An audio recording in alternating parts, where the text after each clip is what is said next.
Rochelle? Brian Young. Haven't seen you since graduation. How long has it been? 6 years.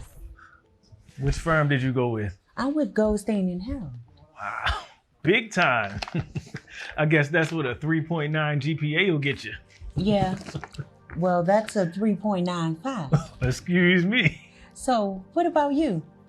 DA's office, prosecutor. You always wanted to change the world. And you always wanted to make money. No, that's not fair. You know I wanted both. Okay, all right.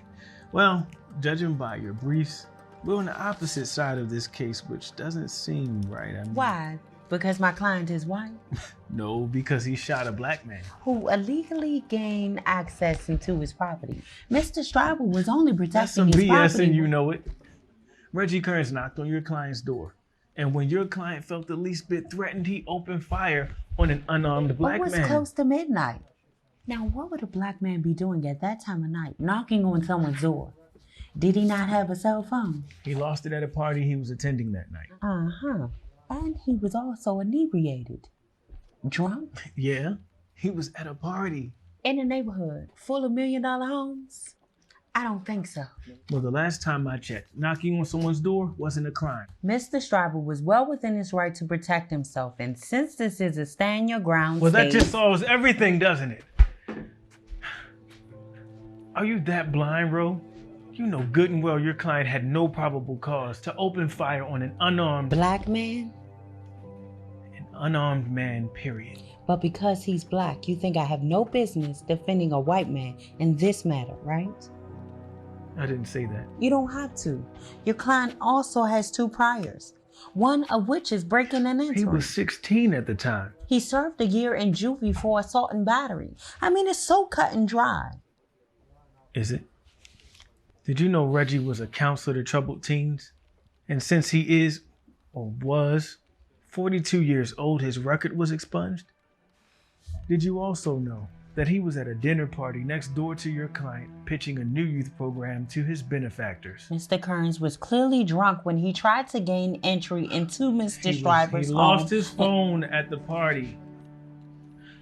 It was dark, and he thought he was going back to the same house.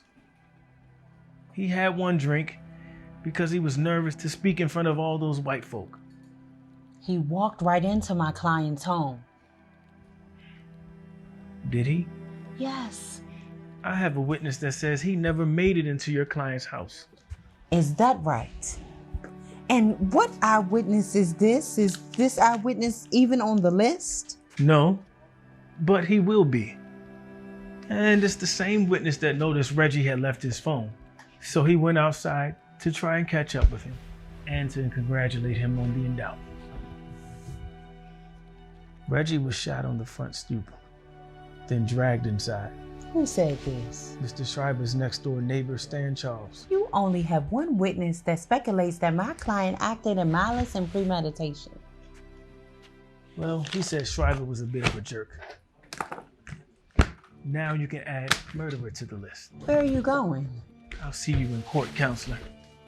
Brian, as an officer of the court, I am obliged to prove the innocence of my clients, no matter what color he is. I know you want to believe that,